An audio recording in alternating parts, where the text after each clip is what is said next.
What's up, y'all? This is Relly, y'all, back with another video. Yes, and today we gotta talk about the Dallas Mavericks and talk about what their offseason plan should be and who they should target in this offseason. But before we get into that, I need y'all to smash that subscribe button. And if you're already subscribed to my channel, share it to somebody who ain't subscribed, because we are on that grinding with y'all. I know I can get there. And when y'all are done with that, I need y'all to hover over to that like button and smash that too, so we can tell the YouTube algorithm to share this video with the world. But with all that being said, we must talk about what the Dallas Mavericks should do in the offseason. For those who are subscribed to my channel and have the notifications on, you probably noticed that I sent a poll asking, who should the Dallas Mavericks prioritize this offseason? Should it be Victor Oladipo, DeMar DeRozan, Miles Turner, Lonzo Ball, Victor Oladipo, or should it be someone else, right?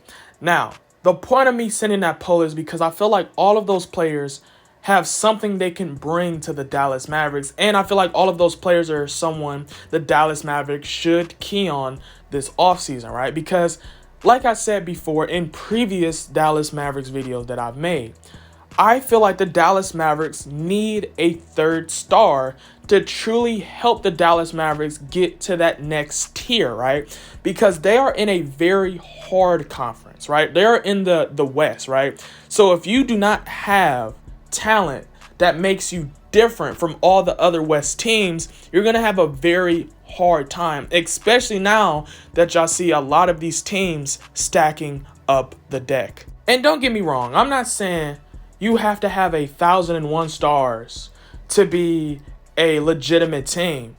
But what I am saying is you must have talent on your roster, right? Especially in the Western Conference, when you have literally, you can argue 10 or 12 teams who could be in the playoff if a certain injury swings their way, if a certain momentum swings their way, or anything swings their way. You get what I'm saying? Like, especially anybody that's been watching the NBA, you see how a lot of things can swing in the Western Conference. And this is why I think the Dallas Mavericks need another talent or another star to really help them be sustainable or really legitimize their chances in that playoff spot.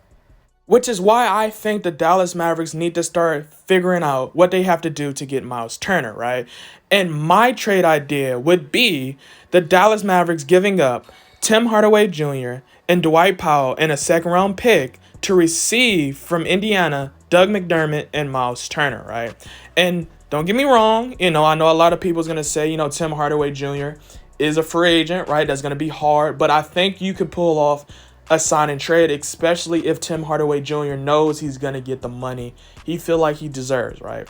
And I know it's harder for players like Tim Hardaway Jr. because he's not a restricted free agent. He's an unrestricted free agent, which means he can walk if he wants to. But like I said before, if you can get him the money he wants and he feels like the location he's going is reasonable, I think you can pull that off. And I think Tim Hardaway Jr. would like it in Indiana. And I think Miles Turner and Doug McDermott would be great help for the Dallas Mavericks. I also think the Dallas Mavericks need to try to get in the sweepstakes for Lonzo Ball. And I know it's rumored that the Hawks and the Bulls is trying to get Lonzo Ball, but the Mavericks need to get into this too, which is why I think this trade idea would help, right? I think if they give up Tim Hardaway Jr. again, Trey Burke, and receive Willie Herman-Gomez and Lonzo Ball, that would be a realistic deal for both sides, right? I can see David Griffin wanting Tim Hardaway Jr., another player who can create a shot, who can shoot the ball, and a player that would fit with Brandon Ingram and Zion Williamson, while getting Trey Burke, who's a point guard who can score, create a shot, and shoot the ball, right? Which is something they want alongside Zion Williamson and Brandon Ingram, while y'all get a center who can play rugged and, play a little physical and help out KP, while also receiving a player Lonzo Ball who could take a little bit of that responsibility on the playmaking side from Luka Doncic, while giving y'all another player who can play defense. And he has shown this year he can shoot the ball from three, right? He has been growing, he's been developing from that three ball, and I think that would be even better for the Dallas Mavericks.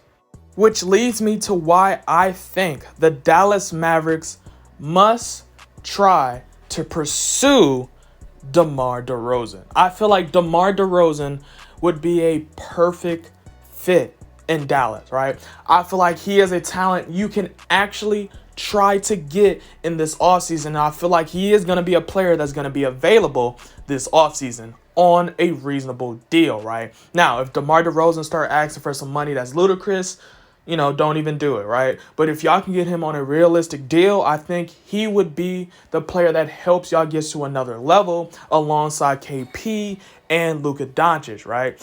And also, DeMar DeRozan would not have the priority to have to be a first option all the time. You know why? Because he has Luka Doncic, and he puts some pressure off of KP. So now KP can be the player he needs to be, right? Even if, let's say hypothetically, KP is not healthy full-time this season or next season or any future season. You get what I'm saying? And this is the type of mental you have to have. You have to think long-term. I think DeMar DeRozan would be a long-term fit in the Dallas Mavericks. Down in the comments below, let me know who y'all think the Dallas Mavericks should try to get in this offseason. Do you think it should be any of the players I named in this video, or do you think it should be someone else? And if you think it's someone else, tell me down in the comments below who that should be. And for more amazing content, make sure to hit that subscribe button so you can be a part of the grind. And with that being said, go. Hey. Motivated all about cash flow, ran it up and ran out of excuses. In the field and we turned into hoopers. For the clip like bonds we shoot. Just like some soldiers we trooping. Step back three, we hooping. We on house, just like Fortnite.